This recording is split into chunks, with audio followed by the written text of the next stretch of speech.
Jean-Luc Benoziglio, Cabinet Portrait. L'auteur déménage et ça y est, le jour de quitter son studio est arrivé.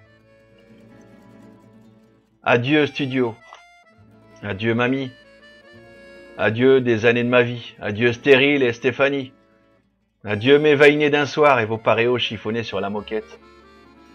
Adieu l'odeur du café le dimanche matin. Adieu anniversaire solitaire, nuit d'insomnie, poing rongé et angoisse au ventre. Adieu téléphone, qui ne sonnait plus et trône maintenant au seul au milieu de la chambre à coucher comme un escargot au bout de son long filet de bave entortillé. Adieu mon rayon de soleil du matin, fidèle et fugitif. Adieu coup de sonnette quand, à un certain tremblement du timbre, je savais que c'était toi. Adieu vieille andouille déviée, constamment bouchée à l'émery et constamment débouchée à l'aiguille à tricoter. Adieu jours avortés, heures enfuies, minutes papillons de nuit.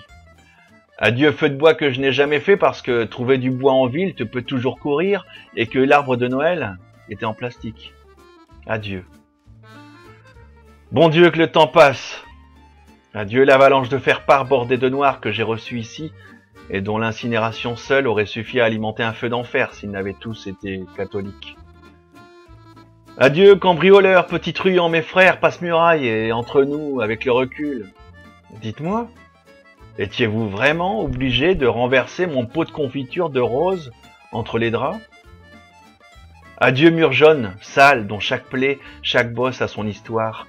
Viendra demain la nouvelle couche de peinture qui permettra à d'autres vies de repartir à zéro. Adieu. Quel peuple déjà, quelle religion, quel doux naïf dissimulait toujours chez eux un quelconque grimoire sacré pour rappeler sur les lieux la bénédiction divine. Ça me rappelle d'ailleurs que tout à l'heure, l'un des déménageurs, Armoire, il m'a demandé d'où j'étais avec un nom pareil. Je lui ai répondu que qu'est-ce qu'il croyait et que j'étais aussi français que lui. Enfin presque. En fait, j'étais suisse. J'avais vécu là-bas pendant près de 20 ans et depuis une quinzaine d'années, j'habitais Paris, voyez-vous, où il m'a interrompu en grognant que, n'importe comment, c'était un drôle de nom. Si l'on veut. Planté seul au milieu du salon désert, la gorge sèche et un peu serrée, je plaque l'ultime et discordant accord de ma petite sonate. Et vais fermer tous les robinets que j'ai ouverts parce que c'est la dernière chose dans l'appartement qui marchait et vivait encore. Puis je mets dans ma poche le bâton de rouge que Stérile a oublié de reprendre. Et je sors sans me retourner. Adieu.